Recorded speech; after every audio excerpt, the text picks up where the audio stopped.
You're watching M&M Midday. Up to the minute, breaking news from around the world. Good afternoon and welcome to Midday. At the top of the hour, India's coronavirus crisis deepens as countries promise medical aid. India's new coronavirus infections hit a record peak for a fifth day today as countries including Britain, Germany, and the United States pledged to send urgent medical aid to help battle the crisis overwhelming its hospitals. Infections in the last 24 hours rose to 352,991 cases, with overcrowded hospitals in Delhi and elsewhere. They had to turn away patients after running out of supplies of medical oxygen and beds. Currently, the hospital is in beg and borrow mode in its extreme situations. Now, this from a spokesman. But on Sunday, Prime Minister Narendra Modi urged all citizens to get vaccinated and exercise caution, while hospitals and doctors have to put out urgent notices saying they were unable to cope with the rush of new patients.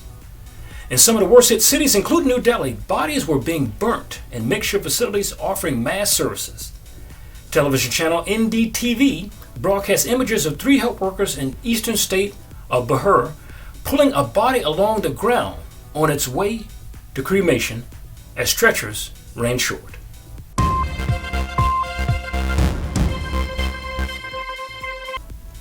In Southeast Asia, Myanmar activists call for new noncooperation campaign. Activists opposed to Myanmar's military junta called on people to stop paying electricity bills and agricultural loans today, and to keep their children away from the school, scorning the top general's pledge at a regional support to an end to the post-coup crisis. Scattered protests took place in Myanmar's big cities on Sunday, a day after Senior General Min Aung Hlaing reached an agreement at a summit at Association of Southeast Asian Nations, or ASEAN, in Indonesia. The junta chief did not submit to calls for the release of political prisoners, including leaders of the ousted civilian government, Aung San Suu Kyi. And the ASEAN accord lacked any timeline for ending the crisis.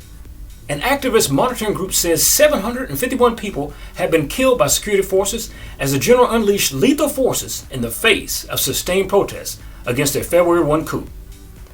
The junta has significantly curbed media freedoms and many journalists have been detained.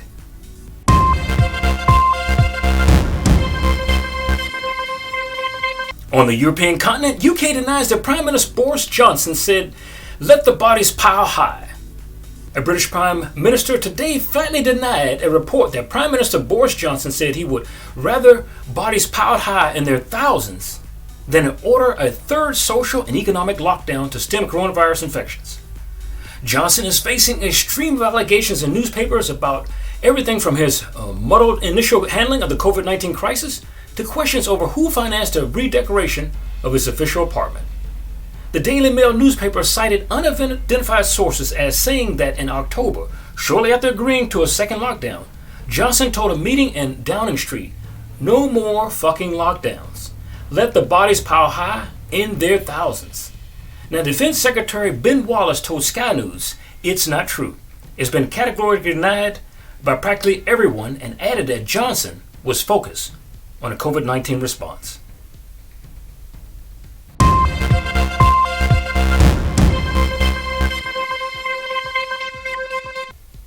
In Western Asia, Turkey ordered 532 arrests and military probe over gun links. Turkish prosecutors ordered the arrest of 532 suspects, including 459 serving military personnel in an operation targeting people linked to a Muslim cleric who Ankara says was behind a 2016 attempted coup.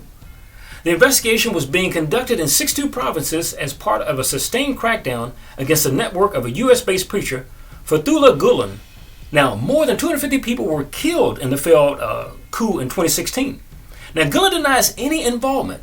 Istanbul prosecutors ordered the arrest of 258 suspects, with the serving personnel including 4 colonels, 1 lieutenant colonel, 9 majors, and 24 captains. Prosecutors in the western Turkish city of Izmir sought the detention of 274 people, also mostly serving the military personnel. Now, in the wake of the coup attempt, about 80,000 people were held pending trial, and some 150,000 civilian servants, military personnel, and others were sacked or suspended. More than 20,000 people have been expelled from the Turkish military.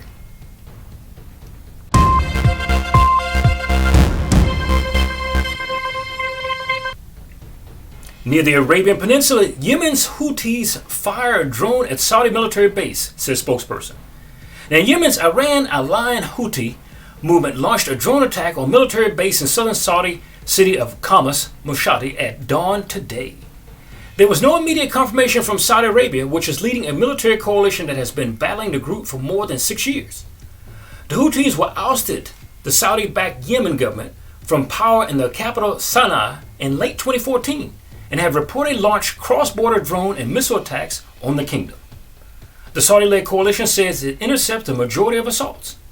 The United States and the United Nations are pressing for a nationwide ceasefire deal to help end the war in Yemen, which has caused what the UN calls the worst, largest humanitarian crisis ever.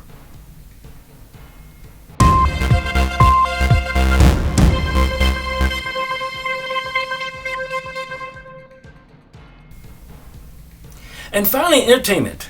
Anthony Hopkins, 83 years of age, becomes the oldest star to win the Best Actor award at 2021 Oscars. Anthony Hopkins won the Best Actor honor at Sunday's Academy Awards for his starring role in The Father. The 83-year-old made history with his second Oscar victory, becoming the oldest star to win an Academy Award for Best Actor award, and becoming the oldest Best Actor nominee to win the 2021 Oscar nomination. Now, they were announced in March. Now, this is Hopkins' sixth Oscar nomination. He beat out fellow nominees Riz Ahmed for The Sound of Metal, Chadwick Boseman for Ma Rainey's Black Bottom, Gary Oldman for Mank, and Stephen Yeun for Minari. For Eminem and Midday, this is Charles Rivers. Thank you for watching.